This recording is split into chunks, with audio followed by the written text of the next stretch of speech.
Hey, what's up, all you cats and kittens? No, I'm playing. Hey, this is GiftTime at Bailu with the Grow Rugby Podcast. Welcome back to another one. I'm so happy to have you guys here. Obviously, if you have seen the now infamously known documentary on Netflix, Tiger Kings, then you will understand what that beginning is coming from. I'm not going to sit here and promote it because I'm not getting paid to. And basically, social media has done more than enough of that. So if you haven't seen it at this point or heard about it at this point or seen the memes, like, yo, kudos to the blind world that you're living in because, yeah, it's just not gonna, you're just getting a blockage that is amazing. I did see it, so, I know. But dude, it has been a wild week. I tried to put a podcast out for Friday last week, but I had some errors and just wasn't able to put it out the way that I wanted to. So still look for these Tuesdays and Fridays. Try and put out 2 a week. Try and make sure I can catch up, make sure there's things to be able to listen to and watch. It looks like we have another 30 days of quarantine in the coronavirus era. So I want to make sure that there is something for you guys to gain and learn and listen to and have some fun and entertainment. Me and so many other creators that are out there. So let me not pretend like I am one, but I am one unique one that will give you for this rugby cultural world that we're trying to live in. So I hope you guys enjoyed. I have a really great guest on, I actually had done this for the HBCU Rugby Classic promo time. This is Prairie View A&M's Rhahim Vital, as well as Mike Toussaint coming on, 2 of the captains and seniors from this year's Prairie View A&M rugby team. They'd actually been a part of this HBCU Rugby Classic the last 2 years, so it would have been really nice to be able to have them, and you'll hear in the podcast why it's kind of unfortunate that this whole thing had to get canceled for a number of reasons, of course, but, it particularly for them, there's the personal aspect that goes along with it, so, but I hope you guys are having a good week. It's been wild in the rugby world. Like, we already knew that so many businesses were taking hits lately, but I don't know if we realize how many. Biggest news in terms of USA Rugby is the USA Rugby, the governing body, had to file Chapter 11 bankruptcy. Now, for those that don't actually know what that means, because a lot of people see bankruptcy and assume purely insolvency, and what that actually means, there's a few levels of bankruptcy, a few chapters, but the most known ones are Chapter 7 and Chapter 11. Well, in Chapter 7 bankruptcy, you actually are dismantling the organization. That means they have to sell off all their assets, and they are just no longer able to function, and it's just a means of no longer being able to pay the debts. The debts have outweighed the expense, the revenue that's being brought in, which is something that a lot of rugby and a lot of businesses are feeling. But USA Rugby thankfully got a little bit of a grant from, let's call it a loan, from World Rugby. Somehow World Rugby was able to pull out some money to be able to pay $2.5 million to USA Rugby. Not nearly enough to be able to take care of all the debts, but it's going to give USA Rugby another year, and hence why they filed what is called Chapter 11, which essentially means the USA government is going to, the actual government, federal government, is going to give USA Rugby, or an organization that files a Chapter 11, the opportunity to be able to pay off their debts and package their debts incrementally.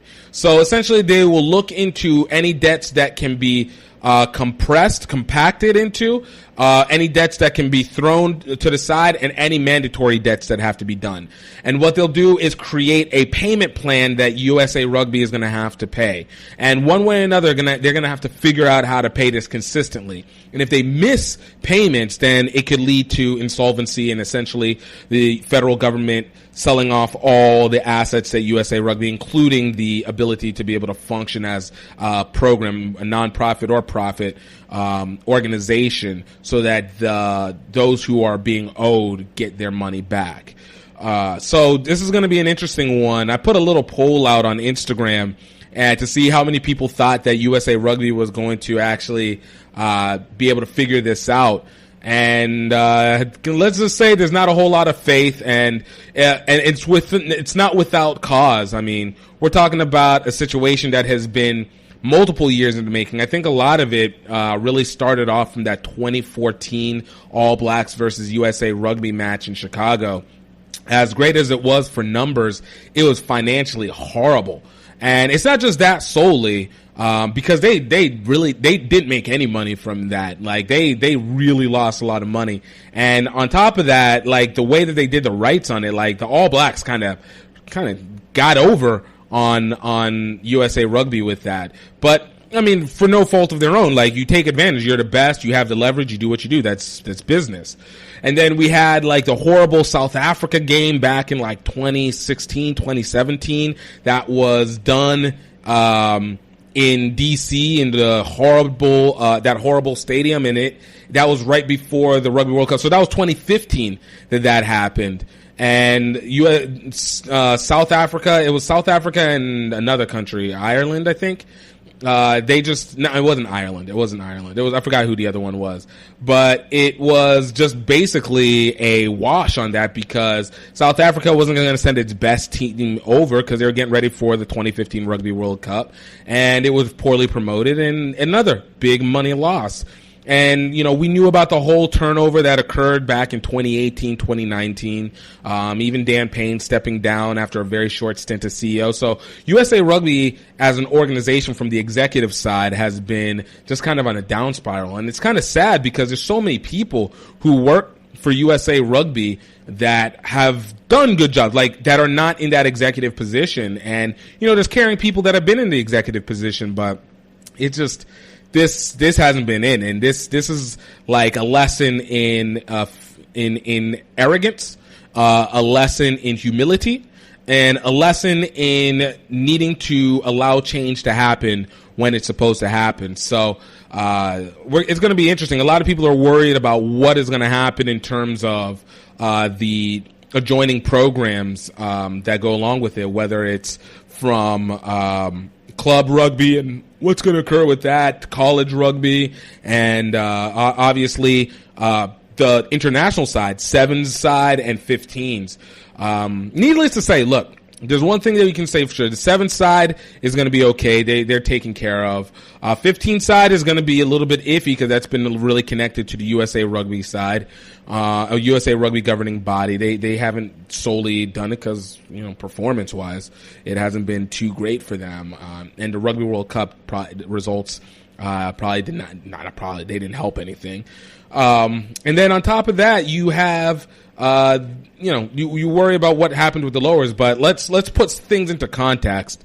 One, your college rugby, I think, is going to be fine. NSCRO has been an individual entity since its existence, and it only partnered with USA Rugby, and it really was more in recent years that it partnered. So what they'll do, and NSCRO actually released a press release today, Tuesday, March 31st, about being able to create solidarity and autonomy for themselves and being able to get insurance and have a platform to be able to position their stats and data and everything like that, since USA Rugby most likely will no longer be able to hold on to it and be able to provide for it. So NSCRO's fine. D1A Rugby has already separated actually last year. It started at the beginning of this year, but they had already been in the process of separation right after the executive hoo-ha that went down 2018. And so they're under College Rugby of America. And obviously they brought in D1 Elite, if you guys have been paying attention to the news in the last few weeks. So D1A Rugby is fine. They're going to make it. They've been working. And if you guys have seen, like we have This Week in College Rugby, which unfortunately is now canceled until the fall because we don't have any more rugby. There's no more shows. And obviously the stay-home order around the nation has prevented the guys over in the studios to be able to come and do the production and host it. So as an analyst, we're no longer needed in that aspect.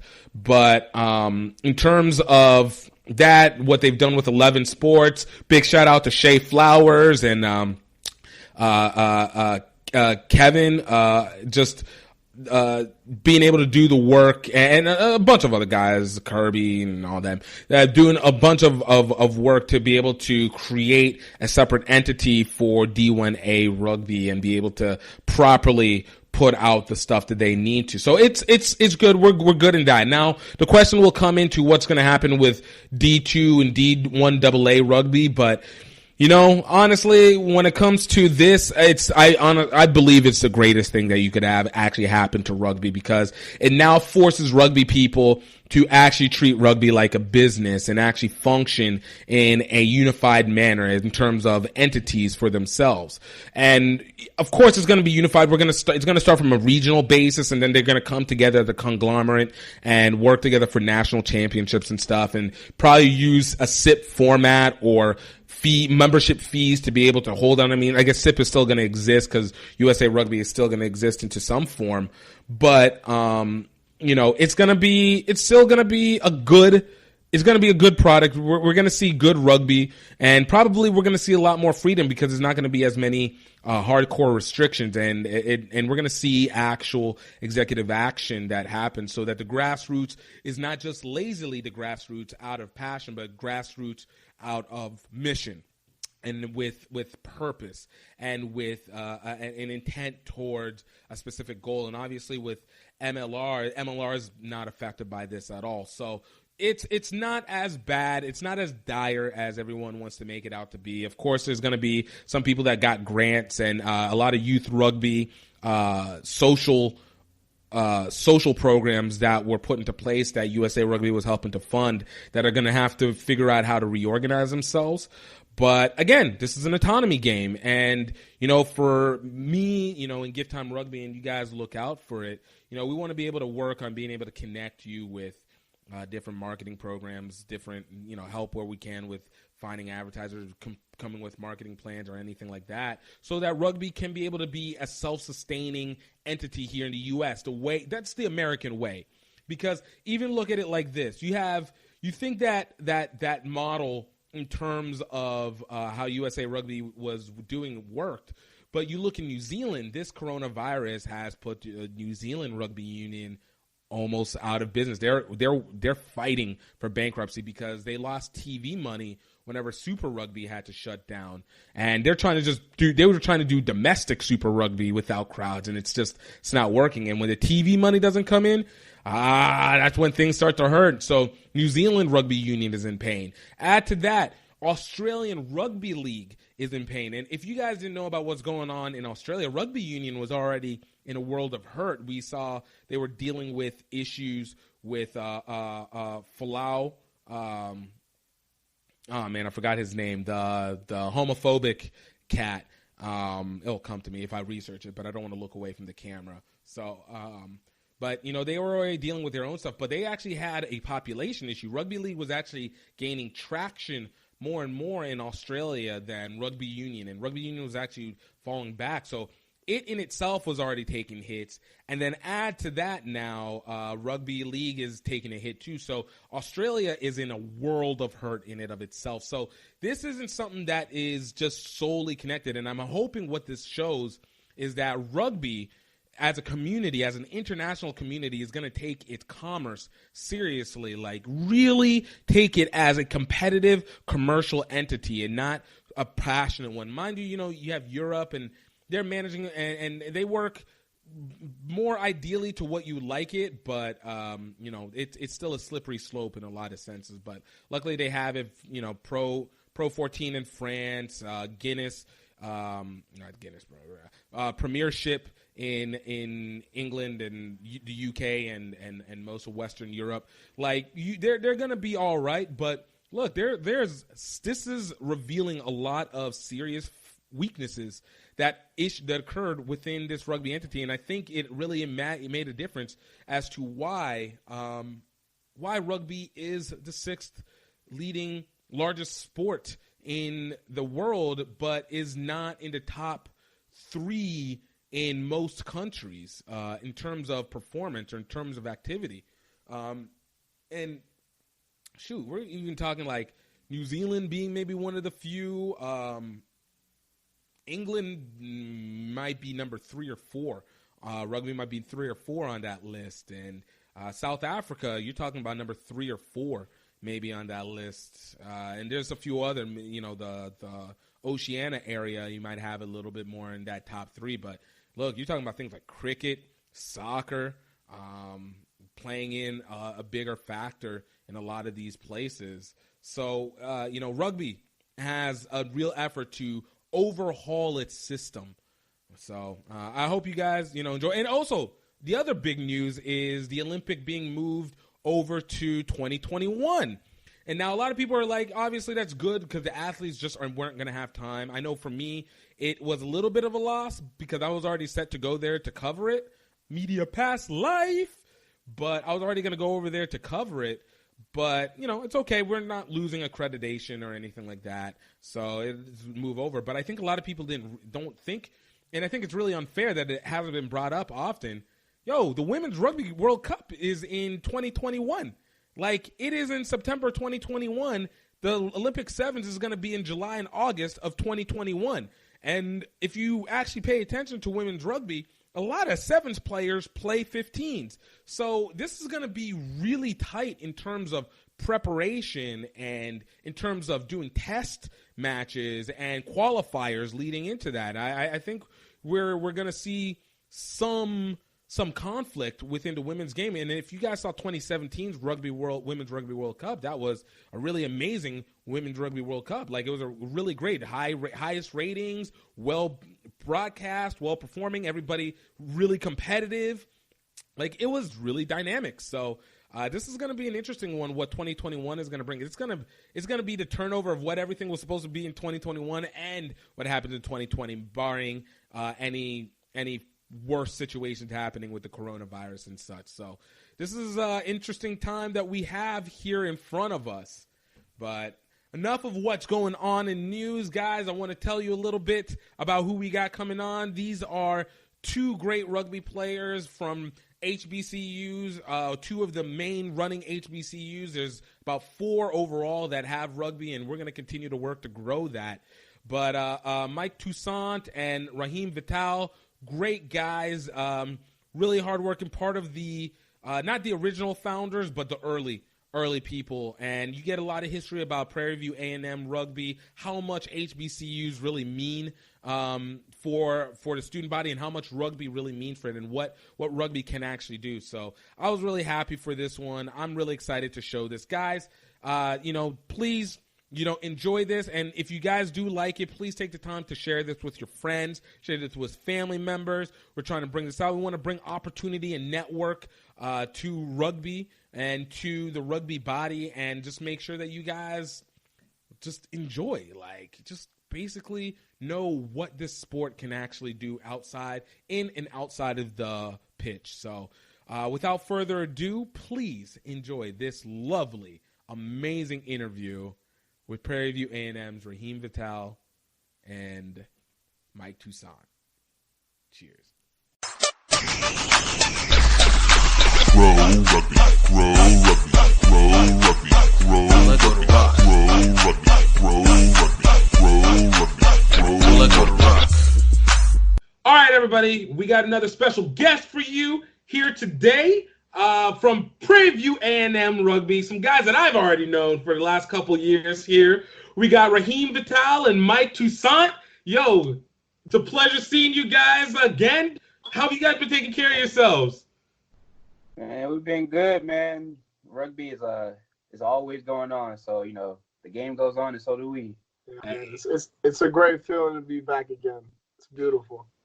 Man, I'm happy to be able to have you guys back again, especially for this HBCU Rugby Classic. I think we've set – I low-key feel now we have set a tradition where there has to be a comeuppance on one side. The rivalry has gone strong for 2 years, and now it must continue to see what happens next. So I'm happy to be able to have you. But kind of right off the bat, tell me this. A lot of people didn't know about you guys before we even really did the event in terms of a wider scale. So can you guys give a little bit of a background? Like, how did PVMU rugby start?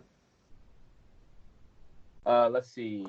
So one of the founder is actually still plays for the team. His name is Malik Johnson, and he founded the team. I don't know how, but I came in like a few years later, and it was ran by Rico, and we just took it from there.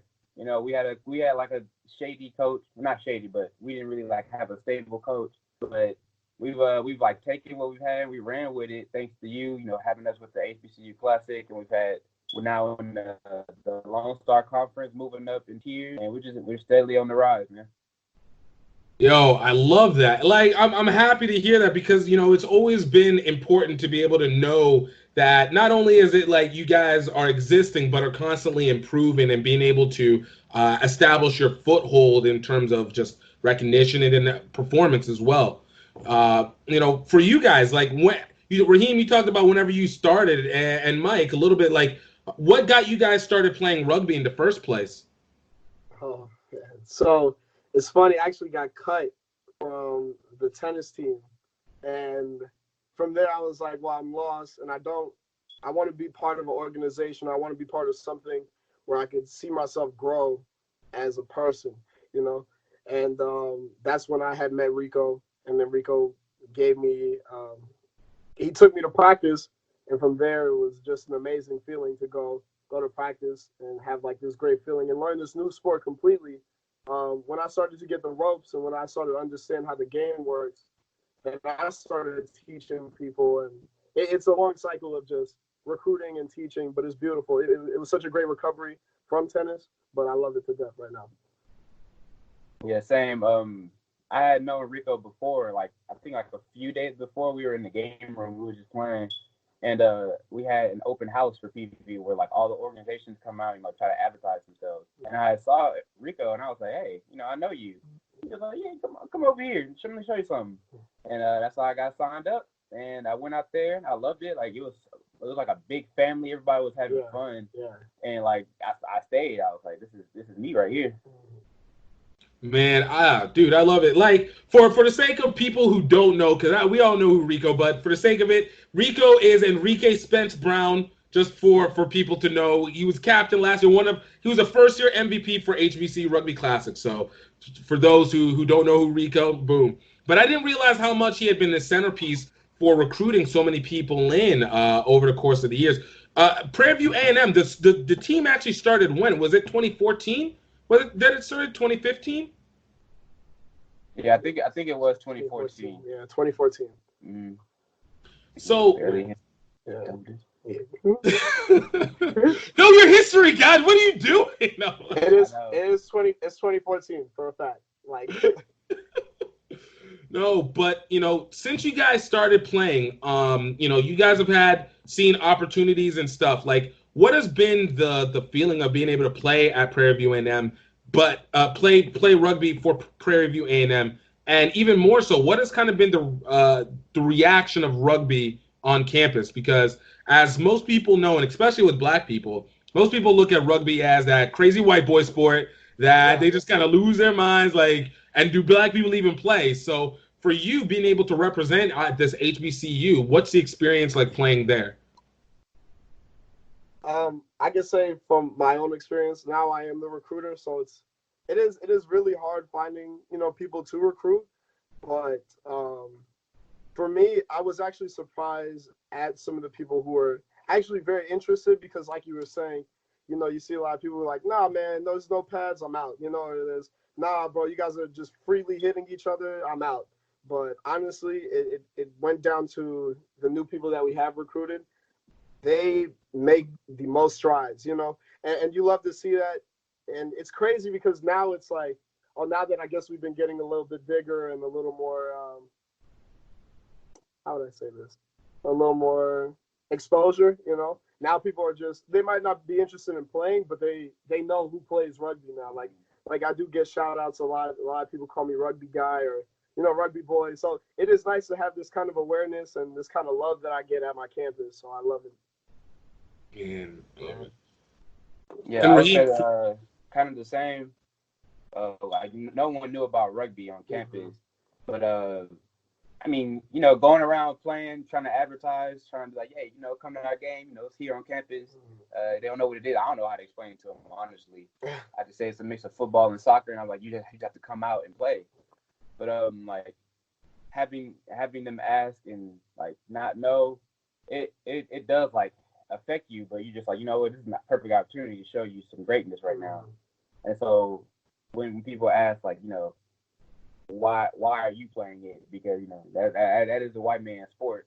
But what was football? Football started because of rugby. So it's like you can come, you can play, and then you can do what you love best. Yo, and that's what I always say. Like, it's a lot of people come in with these myths and these ideas of what the sport's gonna do until it's like, yo, just come check it out. And I know even for me, even though I didn't know, I only knew a little bit about rugby because I liked football when I first started. And at the time I didn't even think rugby was like an actual play sport. I thought people played rugby like people do fencing, like, yo, let me go live my nostalgic musketeer life or something like that. But then whenever you get into it, it always catches you one on this field. Like, there's a rush of being able to play on the field. And then the next thing was for me was the culture, which was the one that actually hooked me the most, where it was like, yo, it felt like we were still like, it felt like college, but without the work. And then it felt like a network. And then it was just like, oh man, this network's legit. With you guys, obviously you guys get to have a special advantage that I think differs from a lot of PWI schools, is where you have the HBCU culture, then you have the rugby culture, and then obviously you guys are within Texas. So you get this other layers of culture. Like, whenever you guys started, traveling and playing teams, how did this all mix together for you guys? Like, how did it fit? How did it connect? So I'd say for us getting into the Lone Star Conference, I believe we were there before I believe myself and Rhahim joined. But when we actually got to go out there and compete against teams who were, affiliated with PWIs, and they were not part of the HBCU kind of culture, it is kind of like a culture shock, because they're like, wow, I met one team in University of Houston, and they were just so happy to see the expansion as far as the sport. So it is a beautiful thing. As far as us traveling to go play, we really don't play too many teams outside of Texas. Like, all of them have been inside of Texas. So other than Morehouse, but every other team I believe has been inside of Texas. Yeah, for the most part. So we're always in Texas. But what's great is that we go head to head with like PWIs to show that Black rugby is trending and it is coming fierce, like heavy. Yeah, I would say when we go against teams, I feel like they're super shocked to figure out, that PV has a rugby team, and that gives us a competitive edge. They're just like, whoa, never seen this before. So let's see what they got, and then we just end up like destroying them because it's just they underestimate us. We're a pretty young team. Founded like 2014, 6 years ago. 6 years ago. Yeah. So that culture mix and that like it connecting with rugby is like giving us an edge because no one knows about us. But it's also, not gonna lie, it's also like a disadvantage because we don't have sponsors like other teams have. We don't have a coach that wants to come to us like other teams have because they've been established for so long. And so it's a mix of good and bad. But we take what we can get and we work with it. Yeah, no, I mean, and I think that comes with obviously the struggles of any new team. Like, let's be honest, even within rugby itself, there's always a struggle, especially within the U.S. There's always a struggle of just trying to find the support and explain on its own. But then you have the layer of being a new team. So, and a new team within a culture that hasn't really developed rugby acumen per se. Hasn't necessarily put really known about it, to be honest with you, and as much. So you're really starting from scratch, but you get to see it from the beginning to end. And to know that you guys have been here for 6 years is already amazing in and of itself. And even like I remember whenever you guys came to the first HBCU Rugby Classic, you guys came in hard. Like, you kind of came like you weren't here to play. Like, recess is over and it's time for class. So, with that newness, because at that point it's 4 years that you guys have started. It's basically a class. Like, what has always been the mindset for PVMU rugby? Like, what is it that you guys try and focus on each season to make sure that you guys are able to accomplish what you want, whether it's wins, whether it's recruiting or whatever? Like, what goes through the team,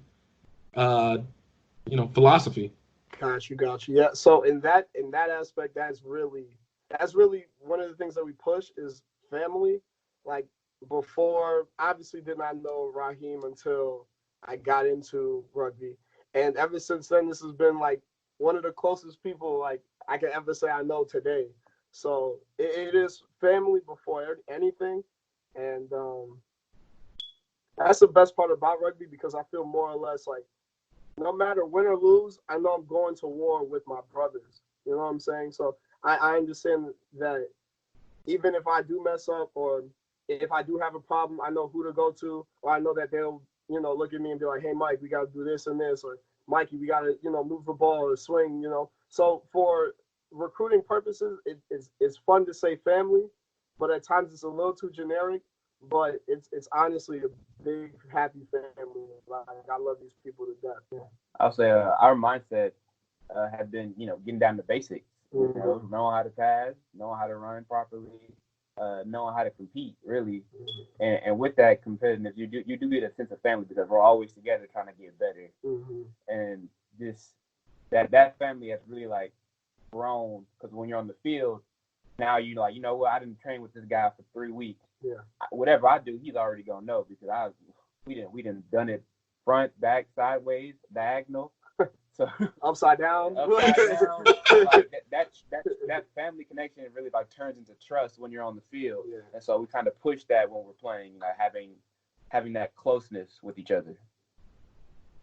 No, I think that's real, and it makes sense. Like I said, being able to see how you guys are on and off the pitch, like it really is legit a bonding. It looks like you guys have really bonded, and you guys have you move as a unit, to say the least. So I think that's so dope.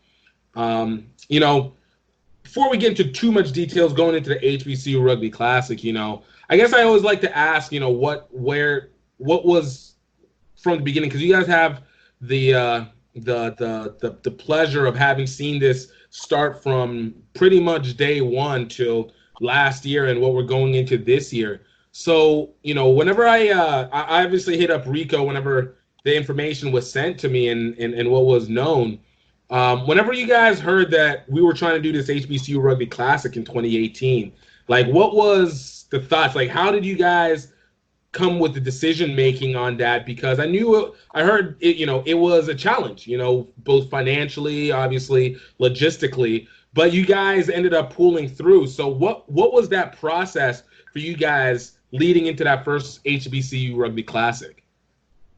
So when we first heard about it, we were like, okay, Yeah. this isn't another tournament or something. But then I started looking into it. It was like, it's Beaumont. That's kind of far. Gas money, hotels also. It's Baton Rouge. Baton Rouge. So we was like, that's a lot of money. But we saw that this was something like more than just a tournament. This was something like an exposure. This was something like, this is us presenting ourselves to the world. Like, hey, we are PV Rugby, and we came here to play. And so we took drastic steps to actually get there. We had a GoFundMe. We were doing fundraisers, asking parents, moms, uncles, aunts. In the end, we went and we did great. We showed out. We showed that we were here. So I felt that was really like a great decision on our part when it came to doing it. Yeah, I felt like in terms like I was saying before, Black rugby is trending. Like any type of exposure we could have to just show that, yeah, rugby is a white sport, if you will. Don't get it wrong, the brothers can play too. You know what I'm saying? Like, we will go out there and we will show out. On top of it, representing our university outside of the state of Texas is one big step that I don't believe any rec sport in the university has ever done. So for us to get this type of advantage, or for us to get this type of exposure, has been great for us, honestly, realistically. I love it. And then even for the second year, obviously the results weren't as preferred as you had the first year, which I think made this into a very, very unique rivalry of the HBCUs. What did you guys see that you saw differently, not just maybe from the event, but from how people reacted to you guys on campus, as well as how parents saw you guys? Like, what was the difference between year one and year two for PVMU when it came to that? Okay, so year one, I believe when we got back, school was over. But coming in, we kind of like got a little Twitter exposure, and that's when this kind of like hype started taking off. And that's when people started to recognize us. We'd walk down and be like, "Oh, you play rugby? Yeah, I play rugby." Like by random people. So that kind of put the foundation for year two. We got to go in, and it's just win, win, win. Like it is, like you said, we're going out of recess. We're going straight to class. Like it's all business here. Obviously, the results did not land that way, but for us, I believe now going into year three, which is crazy to say now, going into year three, it's more fire. It's more fuel to the fire that we have to go out there and not just play, but to execute perfectly. Like I feel like right now it's with the type of bonding and the type of bonding and family that we do have now. I do feel like the morale is high, the chemistry is higher. I feel like this is gonna be the best one yet. For me, on year one, I feel like it was just a test. To see like what can we do, what all is PV rugby capable, what all are HBCUs capable of.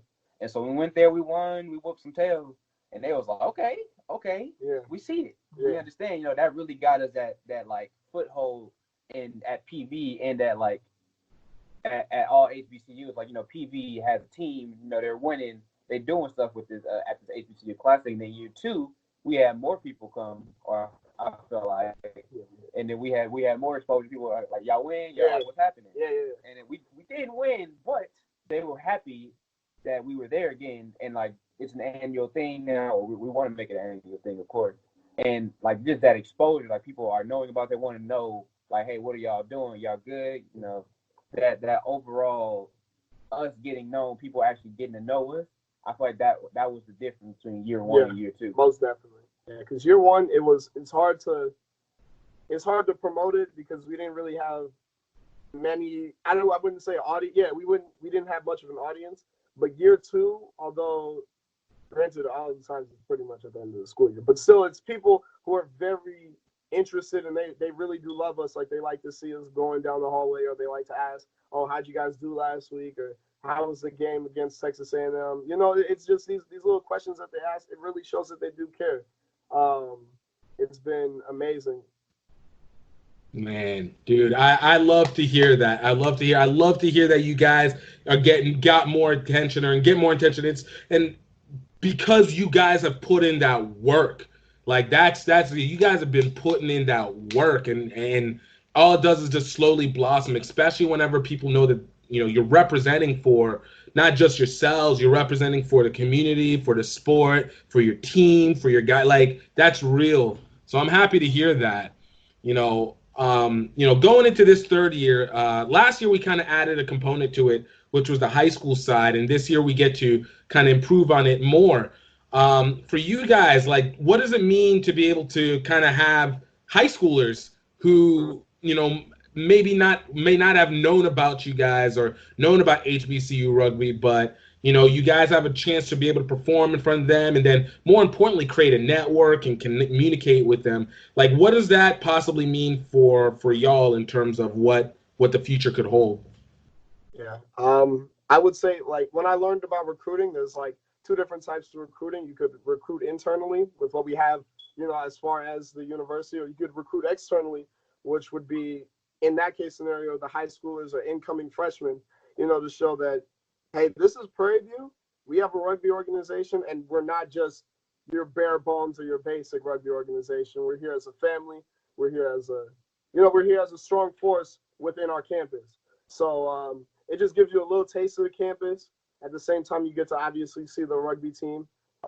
It's a great recruiting technique, honestly. This is one of the reasons why I feel like every time we do make appearances outside of Prairie View, that we have to be tip-top shape. We have to just go out there and be monsters. And that's just kind of like how I feel, especially with the high schoolers, because myself and Rhahim, we didn't have the high school experience for us to go play rugby. So it is a blessing for them, definitely. And I love the idea of high schoolers playing at the HBCU Classic.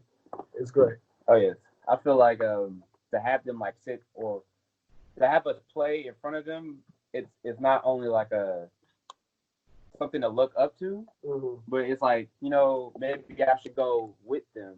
Like it's like watching pros to them, you know, or at least watching that next level. Like, okay, like maybe if I can't go to this school, I want to at least be like them. I want to know how they're doing. I want to know how they learn this move. It's like having that figure in your life, or like in the basis of rugby. Yeah. I feel like having them there is like a really great thing to do, because not everybody has somebody to watch when it comes to rugby. Like, you know, I can watch pros all I want to, but I'm not gonna know how to do what the pros do, because I can't go up and talk to them personally. Yeah. When they're there, they can talk to me like, hey, where'd you learn this? How'd you learn this? What are some tips, tricks? You know, how'd you get through this? I'm going through school right now. Like, we can relate on that personal level. Most definitely. So I feel like it's an overall like great like sequence to have.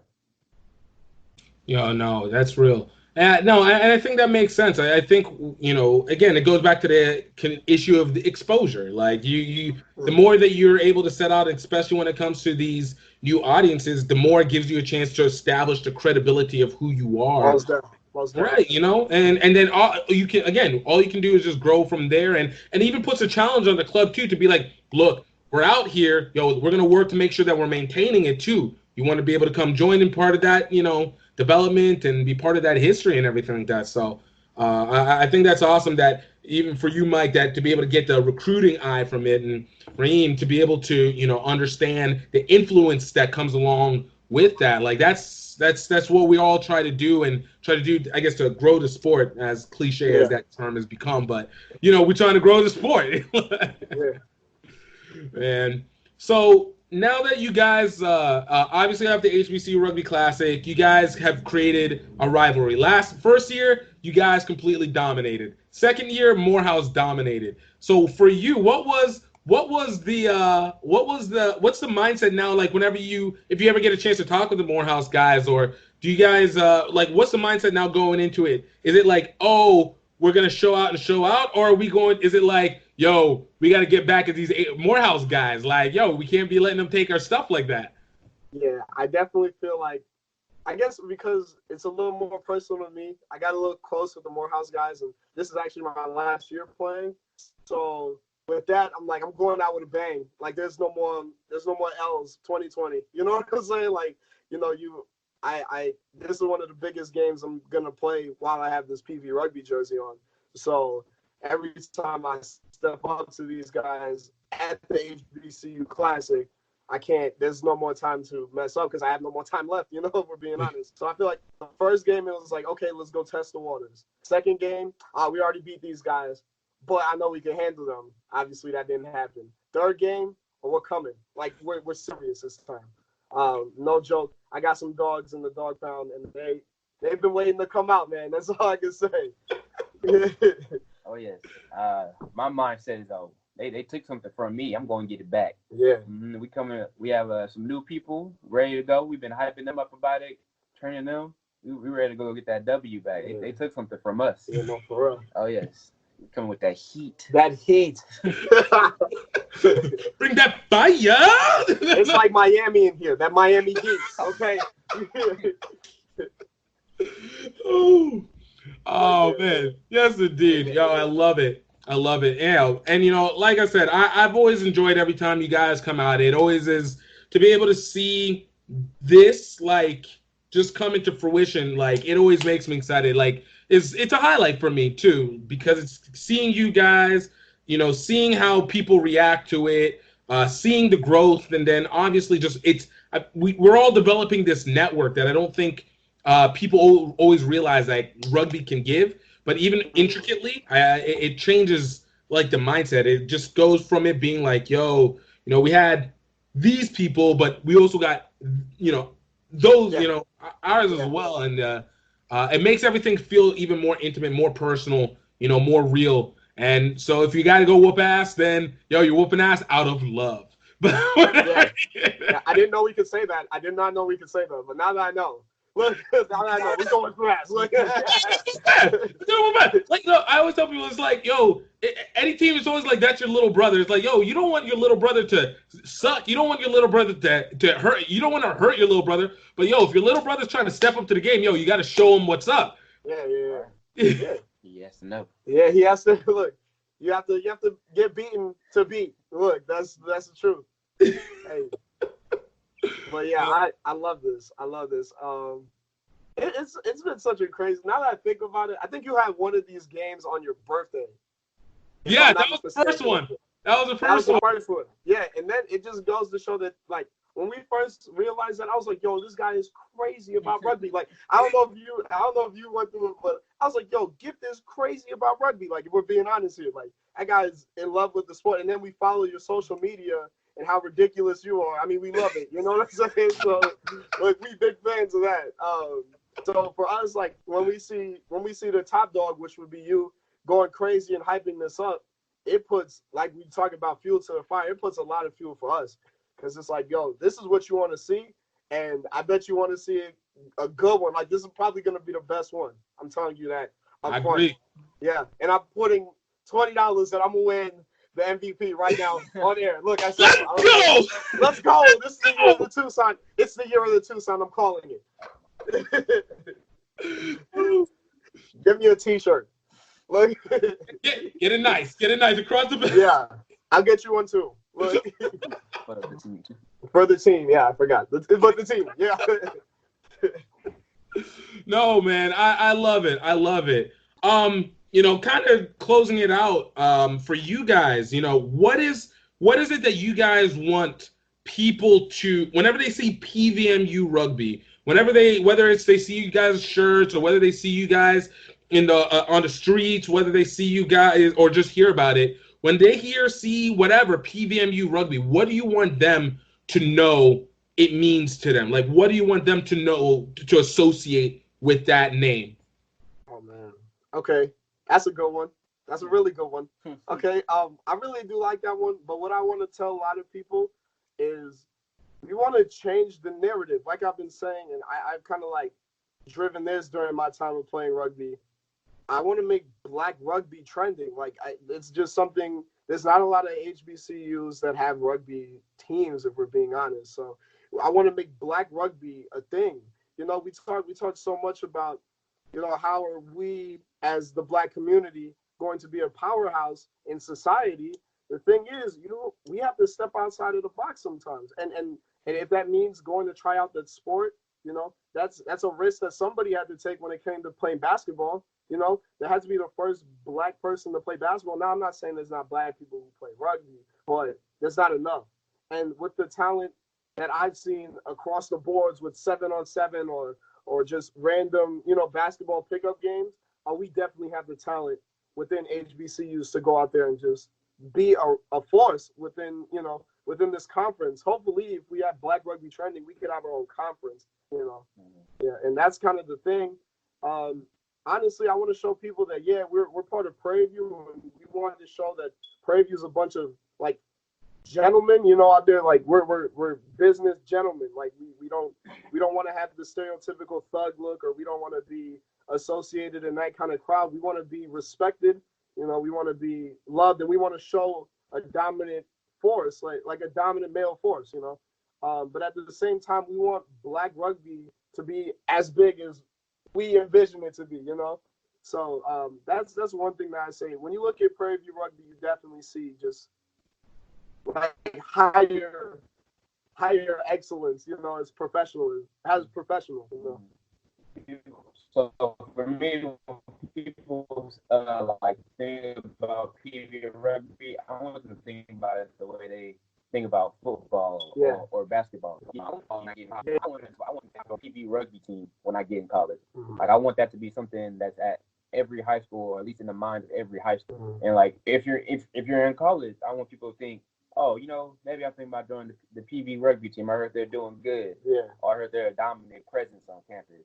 That's really my vision for the team. I also want them to think about the women too. We have a women's team. We have a women's team now. Yeah, so I want Word! women. Yeah. I want women to think about, when I get to college, I want to join the women's PV rugby team. Yeah. We have a little women's sevens team. They looking fierce, okay? Dude, this was up. Wait. Yeah. Why aren't they coming to the HBCU Rugby Classic? Oh, they are.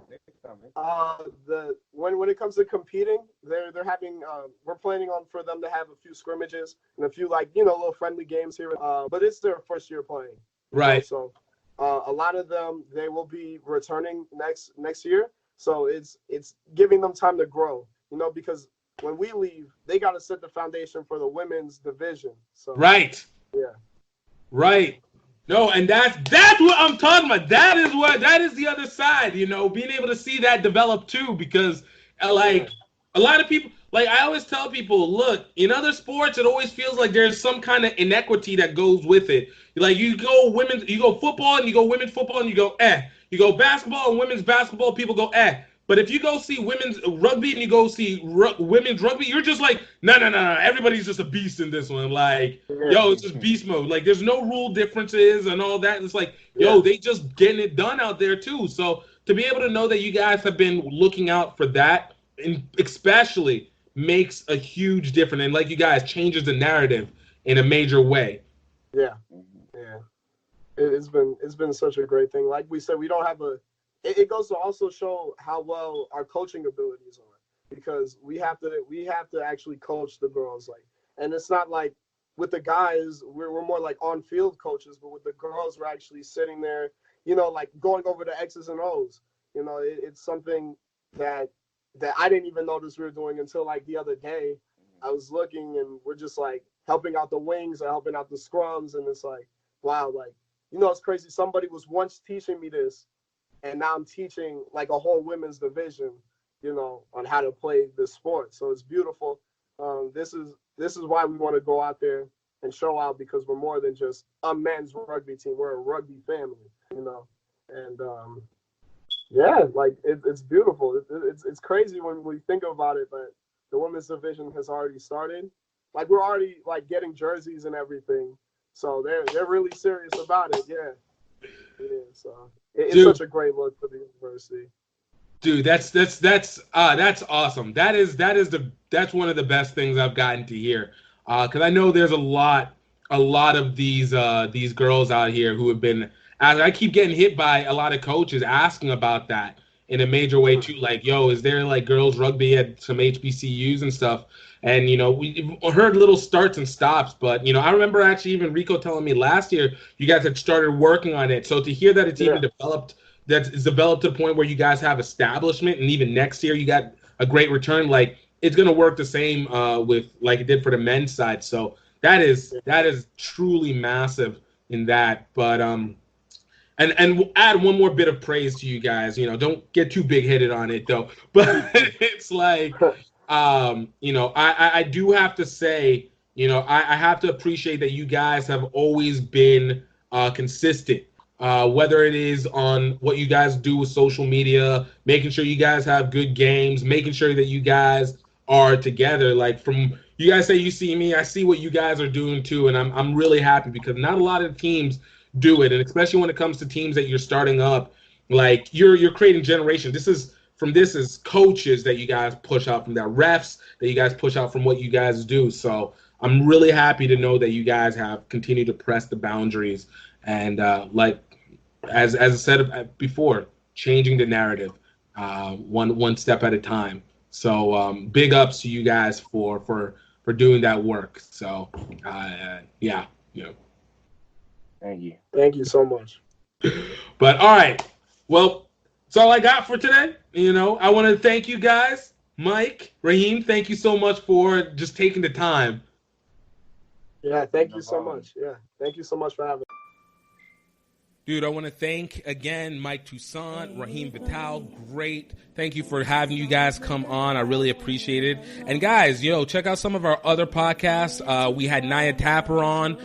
We had Dave Rhymes, USA All-American and Atlantis rugby player out of Florida.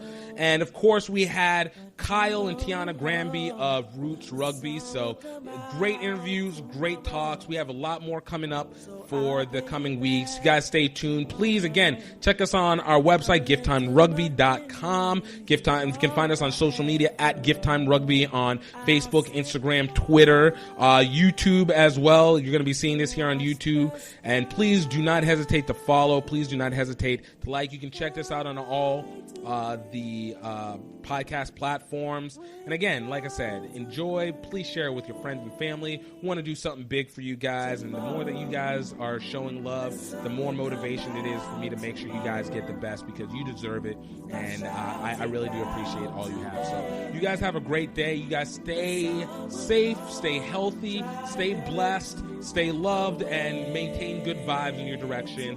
This is all going to come to an end, but make sure you can take the sweet out of the bitter. This is Gift Time at Bailu here on the Grow Rugby Podcast. See you soon.